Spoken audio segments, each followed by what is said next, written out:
India news आपके साथ मैं हूं चित्रा त्रिपाठी। आसाराम और उनके बेटे नारायण साईं के बारे में आपने बहुत कुछ पढ़ा, सुना और देखा होगा। दोनों अपनी अपनी करनी के चलते जेल की सलाखों के पीछे हैं। इंडिया न्यूज ने पहली बार आसाराम की बहू यानी कि नारायण साईं की पत्नी जानकी से बातचीत की है। वो जानकी जिसका नाम आसाराम और नारायण साईं से जुड़े विवादों के दौरान कई बार सामने आया, लेकिन जानकी खुद कभी सामने नहीं आई। पहली बार इंडिया न्यूज के कैमरे के सामने जानकी ने अपने पति नारायण साईं की काली दुनिया बेपर्दा की है। आज जानकी बोलेगी और नारायण साईं के कई राज फाश होंगे। देखिए जानकी का पहला और एक्सक्लूसिव इंटरव्यू सिर्फ और सिर्फ इंडिया न्यूज पर। तथाकथित कथावाचक नारायण साईं की पत्नी मेरे साथ में मौजूद हैं। जानना चाहेंगे कि दरअसल में वो दौर कैसा रहा जब वो उनके साथ रहा करती थी, वो पीड़ा क्या रही जो उन्होंने भोगी है उस घर में। जानकी जी बताइए कि साईं साहब की शादी कब हुई थी और उसके बाद का दौर आपके साथ में कैसा रहा? मेरी शादी 22 मई 1997 1997 वहाँ तब हुई थी। मैं उस वक्त 12th करके बहुत छोटी उम्र थी। तब ये समझ भी नहीं थी कि शादी, उसके बाद की जिम्मेदारियाँ। पिताजी ने करवा दी शादी, उनका ही प्रस्ताव आया था। तो उसके बाद में बापूजी की आज्ञा थी कि मैया जी के साथ रहो महिला आश्रम में। मैं वहीं रहती थी। कभी कभी वो आते थे जैसे सत्संग में या कभी शिविरों में अहमदाबाद आते थे, तभी दर्शन या बातचीत ऐसे थोड़ा बहुत। जानकी जी आप ज्यादातर अहमदाबाद में रहती थी? हाँ, ज्यादातर आप अहमदाबाद में रहती थी। जो आपकी वैवाहिक जीवन रहा, वो वैवाहिक जीवन आपका किस तरह का रहा जब शुरुआती दौर था, और उसके बाद में कब आपको एहसास हुआ कि कुछ गलत होने जा रहा है या कुछ गलत है? शुरू से ही हम साथ में रहे नहीं कभी, और कभी कुछ कहना भी था तो बहुत मुश्किल होती थी, और कभी अपने उनसे बात करना हो तो ऐसे सीधे सीधे बात हो ही नहीं पाती थी कि ऐसा कुछ रहा ही नहीं कि जैसे वैवाहिक जीवन है मेरा, इसी तरह से रहते थे जैसे आश्रम में और सब रहते हैं। बस ये थोड़ा फर्क था कि हमारा कमरा और वो अलग था मैया जी के साथ में, और दूसरी बहनें आश्रम में दूसरे कमरों में रहती थी। तो आप अलग आश्रम में रहते? नहीं, महिला आश्रम के अंदर ही ऐसे प्रीमाइसेस थे, उसमें 2 कमरे थे, 2-3 कमरे, वहाँ मैया जी और मैं और उनकी बहन। जानकी जी वो पहला एहसास आपको कब हुआ कि आपको नारायण साईं से अलग होना चाहिए, और वो कारण क्या बने थे, इस तरह के कारण थे? शुरुआत से ही हमारे संबंध तो वैसे ठीक नहीं थे, बातचीत नहीं थी उनसे कुछ भी ज्यादा। और कभी सत्संग 3-4 साल हुए थे शादी को, तो सब सत्संग में जाते थे तो वहाँ से कुछ बातें सुनने में आती थी, साधिकाएं जाती हैं उनके साथ। और जैसे उनकी वाटिका थी आश्रम से 3-4 किलोमीटर दूर, तो वहाँ पे कभी अनुष्ठान करने रुके थे एक बार, वो 20-40 दिन का। तो उस दौरान अहमदाबाद में होते हुए भी मुझे मना किया कि यहाँ तुम नहीं आओगी दर्शन करने। तो मैंने कहा ठीक है, विघ्न नहीं डालूंगी साधना में। लेकिन मुझे पता चला कि मैं नहीं जाती थी, उसके अलावा बहुत सी जाती थी उनकी साधिकाएं। तो मुझे वो चीज थोड़ा, हाँ, कि पत्नी मन को मना है तो दूसरे सब जाती हैं।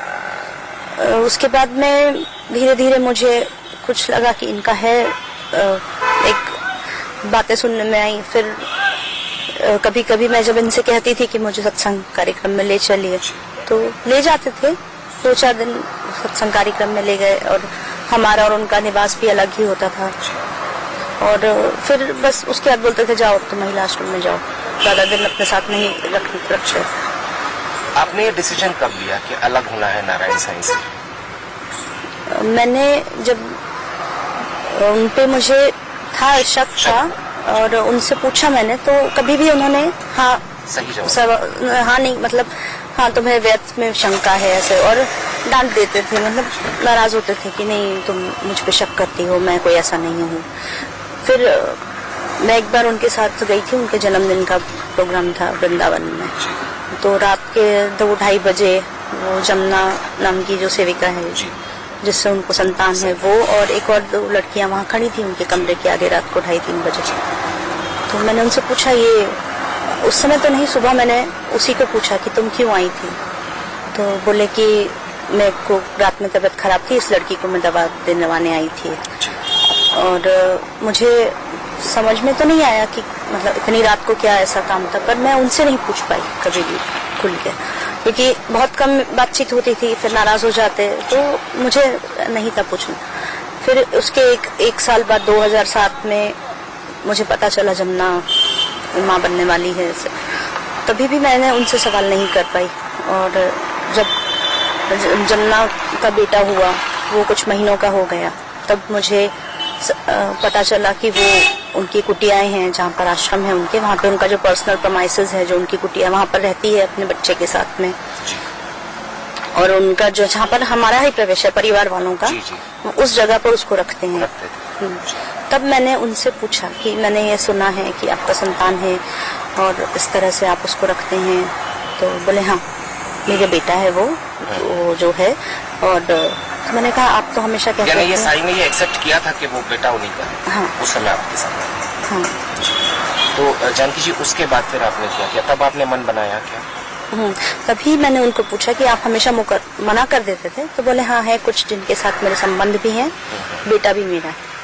मैंने कहा फिर मेरा क्या औचित्य आपके जीवन में, क्या स्थान है, तुम भी रहो वो भी। मैंने कहा मैं नहीं रहूंगी ऐसे, और आप इस जगह पर रह के समाज से धर्म से धोखा कर रहे हैं, ये सही नहीं। तो उन्होंने कह दिया कि ये मेरा मैटर है, मेरा विषय है, तुम्हें क्या।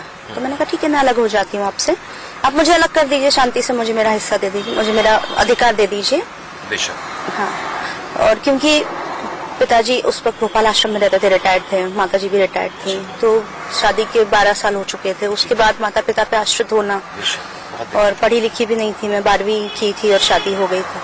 तो मैंने उनसे कहा मुझे अलग कर दीजिए, तो बोले हाँ कर लेंगे, ऐसा विचार चल रहा था। तो वो 2 बच्चे जो साबरमती नदी का जो केस हुआ था, तो बोले अभी तुम शांति रखो, ये केस निपटने दो, फिर मैं तुम्हें सब करके दूंगा। वो केस का क्या टेंशन प्रेशर रहता था उस वक्त? हाँ, उस वक्त मीडिया में बहुत ज्यादा चल रहा था उनका, तो वो फिर इधर महाराष्ट्र गुजरात छोड़ के MP में आ गए थे, इंदौर में। इंदौर में एक जगह एक साधक के फार्म हाउस पे रहे थे, माताजी, मैं और उनकी बहन भी। फिर यहाँ पर 1-1.5 महीना हम रहे, और उसके बाद उन्होंने मुझे यहीं पे घर लेके दिया इंदौर में, और बोला कि अभी इस घर में रहो, फिर मैं तुम्हें धीरे धीरे अलग कर दूंगा, सब तुम्हारे। आपने जितनी बार अलग होने की बात की, तो यानी बात टालमटोल होती गई, हाँ। कभी माना नहीं गया? हाँ, बोलते रहे मैं तुम्हें कर दूंगा, अभी मैं थोड़ा व्यस्त हूँ, सत्संग है, अभी ऐसी परिस्थिति है, मतलब कभी भी। और उस घर में भी बहुत कम आते थे वो, जो इंदौर वाले मकान में कभी नहीं आते, मतलब नॉर्मली कम आते थे। हाँ, साल में 1-2 बार आ गए कभी, तो इंदौर आते भी थे, तो मैं कभी कभार आश्रम चली जाती थी वैसे। और फिर उस बच्चे को ले आए थे, और मुझे बोला कि इसको तुम अपना लो। हमारे दर्शक इस बात को समझें कि एक पत्नी को अपने पति के साथ पहुंचने पर या मिलने के लिए आश्रम जाना पड़ता था। वो पति जो था वो अपनी पत्नी के साथ में नहीं रहा करता था, मकान लेकर दे दिया गया था, लेकिन शायद मकान से घर नहीं बनते हैं। ये हमारी देश की संस्कृति है, ये साफ तौर पे हम समझते हैं। जानकी जी, इस तरह का परिवार में आप जब रही, जब आपको लगा कि आप पूरी तरीके से अलग हैं, पत्नी है लेकिन पत्नी का हक नहीं मिल रहा, तो इस मामले में आपने क्या परिवार के दूसरे लोगों से बात नहीं की? वो सब भी वैसे ही रहते थे। मैया जी भी हमेशा गुरु के रूप में देखते थे बापू जी को, या उनकी बेटी थी, कभी उन्होंने पिता के रूप में, या ऐसे एक भाई के रूप में। भाई बहन का फिर भी बातचीत थी, बाकी बापू जी से उनका वैसा ही व्यवहार था जैसे गुरु शिष्य का रहता है। मैया जी का भी ऐसे ही, पहले से इनका ऐसा ही था। तो इसलिए, और उन्होंने माताजी ने समझाया भी था अपने बेटे को कि अपनी पत्नी से अच्छे से रहो, उसको ये गलत कर रहे हो तुम उसके साथ जो दूसरी महिलाओं से संबंध है। लेकिन वो नहीं सुनते थे, अपनी माँ की भी नहीं सुनते थे, माँ की भी। जानकी जी, एक बहुत छोटी उम्र में आपकी शादी हो गई थी। उस छोटी उम्र के बाद में आपने काफी तकलीफें देखी, अपने पति से दूर भी रही, यानी ये कहा जाए कि सिर्फ नाम के लिए शायद एक पत्नी बन के रह गई थी। जब आपने संबंध विच्छेद करने की बात कही तो उसमें टालमटोल होने लगी। आज जब हम देखते हैं कि इस केस में जब आगे बढ़ते हैं तो घरेलू हिंसा की बात कही गई, तो किस तरह की चीजों को आपने मेंशन किया है, और आप क्या चाहती हैं कि न्याय प्रक्रिया के जरिए आपको क्या मिलना चाहिए? मैंने एक तो अभी 2-2.5 साल से जब से वो जेल में है, मुझे गुजारा के लिए उन्होंने कुछ दिया नहीं है खर्चे के लिए। उसके लिए मैंने केस लगाया है, एक तो मेरे गुजारे के लिए, क्योंकि तब से मेरी माँ के पास या बहनों के पास कभी एक जगह रह नहीं सकती, ना मेरा कुछ काम कर सकती हूँ। इनसे जुड़े होने के कारण मुझसे मैं कहीं खुल के जा भी नहीं सकती, कुछ पढ़ाई करूँ या काम करूँ इस तरह से। और इसलिए मैंने उन पे 1 साल के करीब हो गया है केस लगाया था कि मुझे मेंटेनेंस चाहिए, और ये घरेलू हिंसा के तहत एक केस लगाया कि मुझे मानसिक उत्पीड़न किया उन्होंने, जो भी संबंध थे महिलाओं से, उससे मुझे बहुत पीड़ा हुई, उसका मुझे मुआवजा चाहिए उनसे। जानकी जी, जितना मैं जब 1 साल पहले आपके घर आया था तब मैंने सुना था कि आप पढ़ाई भी करना चाहती थी, तो क्या कारण रहे, क्या खतरा बढ़ गया जिसकी वजह से पढ़ाई भी छोड़ना पड़ी और आज आप ये कहा जाए कि एक जगह पर रह भी नहीं पाती हैं? मैंने उस समय भी जब मैं अहमदाबाद में उनके संतान हुई थी, तभी बापूजी नहीं चाहते थे और कि मैं अलग हूँ, तो मैंने कहा नहीं, मैं तो पढ़ूंगी और मुझे इनके आश्रित नहीं रहना। आज इनका संतान हो गई, कल क्या करेंगे, मुझे जीवन भर कैसे रखेंगे, मुझे पढ़ना है। तो बोले ठीक है। इंदौर में जब घर लिया तो बोला पढ़ाई करो, तो मैंने वहाँ से बीकॉम किया और सीए की पढ़ाई शुरू करी थी, लेकिन उसके बाद ये इनका जो ये सब हो गया जेल में, तो उसके बाद मैं वो पढ़ाई छोड़नी पड़ी वहाँ पे, क्योंकि अब खर्चे का भी तकलीफ है और ना मैं रह सकती हूँ एक जगह, तो इसलिए अभी तो छूटा हुआ है सब कुछ। आपके परिवार की क्या स्थिति है, आपके मायके की क्या स्थिति है, किस तरीके से आपको अलग अलग जगह पर जाना पड़ता है? पिताजी तो 2 साल पहले नहीं रहे और माँ रिटायर्ड हैं। एक बहन है जिन्होंने शादी नहीं करी, वो जॉब करती हैं, और 2 बहनें शादीशुदा हैं। तो खतरा महसूस होता है जब से ये केस चल रहा है, तो क्या किसी तरह की धमकियां रही जिसकी वजह से आपको बार बार ठिकाने भी बदलने पड़ रहे हैं? हाँ, जब भी सूरत में हमें बुलाया गया था सूरत पुलिस में, तभी उन्होंने पूछा था मुझसे उनके बारे में, तो मैंने बताया था कि मैं अलग रहती हूँ और संतान है उनकी और उनके संबंध हैं। तो मेरी माँ को, बहनों को फोन आए थे उनके साधकों के कि उनसे कहिए कि इस तरह के बयान न दें, और उसके बाद से खतरा तो है, और इसलिए इंदौर एसपी के वहाँ पर मैंने गुहार, सुरक्षा की गुहार भी लगाई है। सुरक्षा के लिहाज से जब बात करते हैं तो सुरक्षा के लिए आपको अलग अलग ठिकाने बदलना पड़ रहे हैं। मानसिक उत्पीड़न शादी के दौर में भी रहा, आज भी एक तरह से एक मानसिक पीड़ा में आप हैं।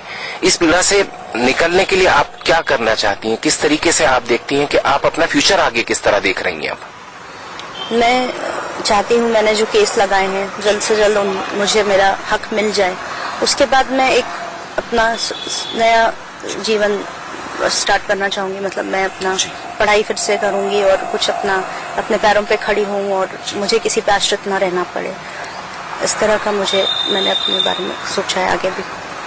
जानकी जी, एक सवाल मैं पूछना चाहूंगा कि जरूरी है इसलिए पूछ रहा हूँ, क्या आपको लगता है कि जिस तरह के आरोप लगे हैं वो उन आरोपों में कहाँ तक सत्यता जा रही है, किस हद तक की चीजें आपकी नजरों के सामने रही कि आपको लगा कि चीजें गलत हैं? एक तो एक संत के रूप में उन्हें चरित्रवान होना चाहिए। हमारे जो उनके कारण हमारी संस्कृति पर, धर्म पर, सब पर उंगलियां उठती हैं, और उन्होंने जो भी किया एक संत होके एक लड़कियों से नाजायज संबंध या नाजायज संतान, ये बहुत ही गलत है। और जो आरोप है, अब ये उन लड़कियों को इतना वो अपने हिप्नोटाइज करते थे इस तरह से कि हम तो भगवान हैं ऐसे, तो वो अपनी मर्जी से भी उनके पास आती थी, जरूरी नहीं है कि जबरदस्ती ही से ही उन्होंने। आपको क्या लगता है वो जो हिप्नोटाइज किया जाता था, जो भगवान मानते थे, क्या भगवान के करीब होने की कहीं भी आपको लगा कि नारायण साईं कहीं भी जो क्लेम करते थे अपने आप को कि वो एक भगवान है, क्या वाकई में आपको इस तरह की कोई चीज नजर आई कभी? नहीं, इस तरह से खुल के वो खुद नहीं कहते थे कि मैं भगवान हूँ ऐसे, पर जैसे सत्संग हुए तो जैसे किसी ने भगवान की ड्रेस बना दी कृष्णा की, वो पहनी, फिर गोपियों की तरह संबोधित करके सत्संग किया, और मुझसे भी कहा था कि मैं दूसरा विवाह करना चाहूंगा, कृष्ण ने इतने सारे विवाह किए थे। मैंने कहा वो युग धर्म था, वो कृष्ण भगवान थे, आपको करना है करिए, पर मुझे अलग कर दीजिए, उसके बाद आपकी जो इच्छा है आप करिए। नारायण साईं की एक ब्याहता पत्नी थी, बावजूद उसके दूसरी महिला के साथ में संबंध रखे, उससे एक बच्चा भी पैदा हुआ और उसके बाद में किस तरह की पीड़ा झेली उस पत्नी ने, हम जानने की कोशिश करते हैं। जानकी जी, जब आपको ये पता पड़ा कि दूसरी लड़की भी है और उससे एक बच्चा होने वाला, तो वो दौर कैसा था? उस समय में किस तरह की चीजें थी? आपको किस तरह का प्रेशर होता था? मुझे उसके बारे में तब पता चला जब हम 2007 में मैया जी को ऑपरेशन। वो दौर कैसा था? उस समय में किस तरह की चीजें थी? आपको किस तरह का प्रेशर होता था? मुझे उसके बारे में तब पता चला जब हम 2007 में मैया जी को ऑपरेशन हुआ था बॉम्बे में। हम वहाँ गए थे, मैया जी हम लोग रहते थे वहाँ बॉम्बे में एक जगह पर, जहाँ वहाँ इन्होंने मुझसे पूछा साईं जी ने कि क्या मैं दूसरा विवाह कर सकता हूँ। मैंने कहा नहीं, आप मैं हूँ तो आप मैं नहीं स्वीकारूंगी। बोले उसमें क्या है, कृष्ण भगवान ने इतने विवाह किए थे और मैं करूँ तो क्या है। मैंने कहा नहीं, आप कृष्ण भगवान ने जो भी किया, आप मैं रहूंगी तो मुझे दूसरी ना चाहिए। बोले ठीक है। उसके बाद में उन्होंने मुझसे कभी ये बात नहीं की और उसके कुछ समय बाद मुझे मालूम पड़ा कि उनकी दूसरा संतान होने वाली दूसरी लड़की से, जिसका नाम जमुना है, भावना पटेल। वो उनके आश्रम में रहती थी वहाँ अहमदाबाद से 100 किलोमीटर दूर एक आश्रम है उनका, हिम्मत नगर। वहाँ वो लड़की रहती थी। और उस दौरान फिर मैं अहमदाबाद आई, तभी उन दिनों में मुझे वो लड़की वहाँ दिखी नहीं। उस आश्रम में भी गई तो उसकी बहन भी रहती थी आश्रम में। मैंने उसको पूछा कि तुम्हारी बहन कहाँ है, तो बोले कि वो एकांत साधना के लिए गई है, साईं जी ने उसको वहाँ भेजा है। और फिर कुछ बातें सुनने में आई कि उसको राजस्थान में रखा गया है, सागवाड़ा में किसी के घर पे, और उसका संतान होने वाली है। फिर तभी भी मैंने उनसे प्रश्न नहीं किया इस विषय में। और जब कुछ महीने की हो गई उनकी संतान, और अपने ही आश्रमों में, अपनी कुटिया में, अपने ही जगहों पर उसको रखते थे वो। और जिस तरह से एक पत्नी रहती है उनके आश्रम में, जहाँ उनकी जो कुटियाएं हैं वहाँ वो रह सकते हैं, या उनकी पत्नी या परिवार का कोई सदस्य, उस जगह पर उसको रखते थे।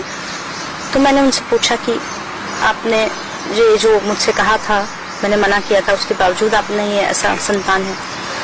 तो बोले हाँ है।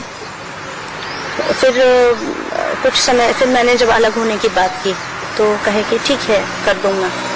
फिर अप्रैल 2008 में भोपाल में उनका सत्संग कार्यक्रम था।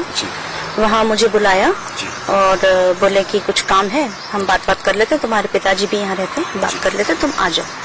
मैं वहाँ गई भोपाल, तो एक बहुत कागज पे और कुछ लिख के लाया हूँ, बड़ा सा मतलब मैटर ऐसे कि मेरी पत्नी से मेरा बहुत संबंध नहीं है ज्यादा, और इस कारण मैंने मतलब मेरे पति से मैंने उनको सहमति दी है कि वो दूसरी जगह संतान कर लें। अच्छा, यानी ये जबरदस्ती आपसे कबूल करवाना चाहते थे कि आपकी सहमति से वो दूसरी महिला आई है?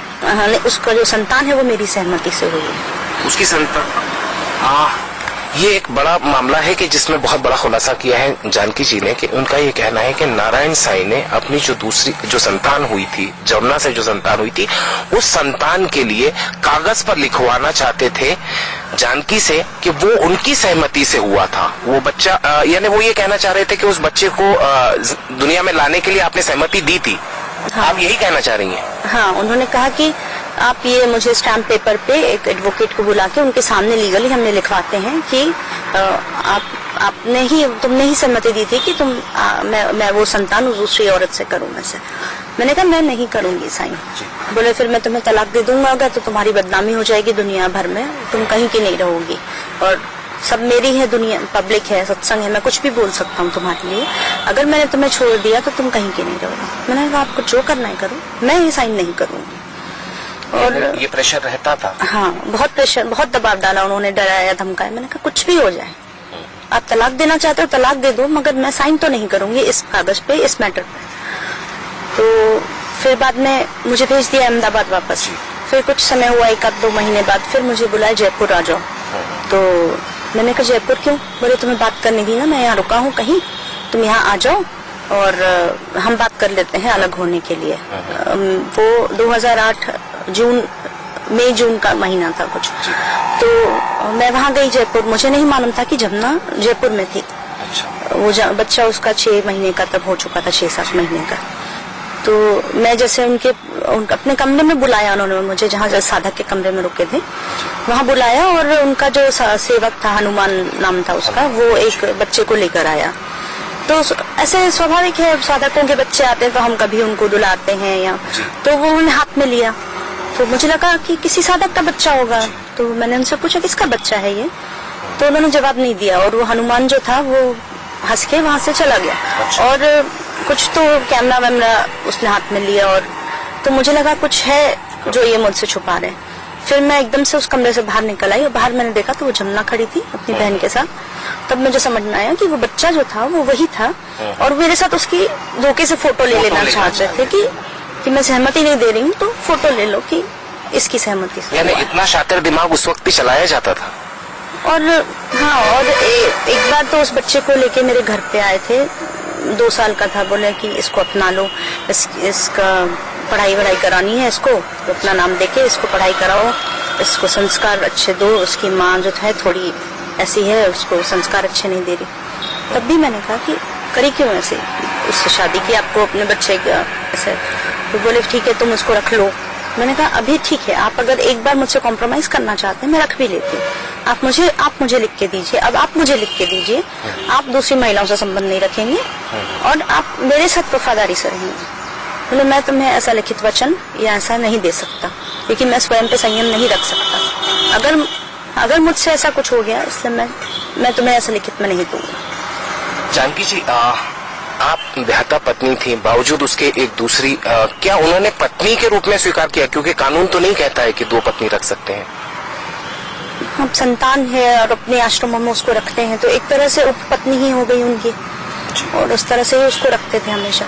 और आपने इस चीज को हमेशा ऑब्जेक्ट किया? हाँ, मैंने हमेशा मना किया। और एक दो बार तो उनका सत्संग था इंदौर में वहीं पे, और उस बच्चे को जन्मदिन मनाया गया था उधर। मुझे याद है मोक्ष नाम रखा था शायद। हाँ, वो 3-4 साल का था तब उसका जन्मदिन मनाया गया इंदौर में।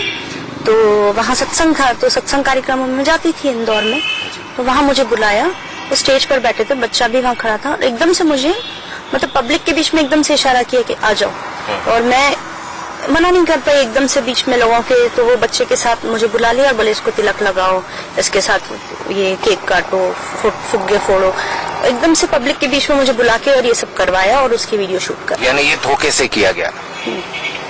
मतलब वो चाहते थे कि किसी तरह इनके साथ में इनको दिखा के मेरा बच्चा ऑफिशियल हो जाए, लेकिन मुझसे लिखवा भी नहीं पाए ना ऐसे। पर उन्होंने हमेशा ये कोशिश की। और मेरे पिताजी जब चले गए तभी बापूजी और उन्होंने मुझे कुटिया में बुलाया था भोपाल में, और बोला कि बच्चे को अपना लो। तभी भी मैंने मना किया, मैंने कहा मैं नहीं अपनाऊंगी उसको। जानकी जी, एक आखिरी सवाल मैं आपसे पूछना चाहूंगा, नारायण साईं को बतौर इंसान आप कहाँ? इंसान तो अगर इंसानियत थोड़ी होती तो थोड़ा दूसरे का, उनके मन की फीलिंग्स थोड़ा समझते और थोड़ा सा दर्द का एहसास होता। किसी का संवेदना ही नहीं है उनमें कि किसी का इस तरह की नहीं है, उनको किसी के दर्द समझे कि किसी को आपने किस हद तक परेशान किया है, किस हद तक टॉर्चर किया है, वो कभी उन्हें एहसास नहीं है। एक औरत की पीड़ा शायद वो ही जानती है कि जब पति संवेदनहीन हो तो किस तरह की तकलीफें और किस तरह की जिंदगी उसको गुजारना पड़ती है। निश्चित रूप से जानकी की कहानी यही कहती है। और जो सनसनीखेज बात हमारे सामने आई है कि जानकी के ऊपर इस बात का प्रेशर दिया जाता था कि वो जो दूसरी औरत थी उसके बच्चे को अपनाए ताकि उसे ऑफिशियल कराया जा सके और ये दुनिया को दिखाया जा सके कि उसे एक्सेप्ट किया गया है, सहमति दी गई है ब्याहता पत्नी जानकी के द्वारा। ये है काला सच नारायण साईं का। कैमरा पर्सन अरविंद के साथ अतियाब शेख, इंडिया न्यूज।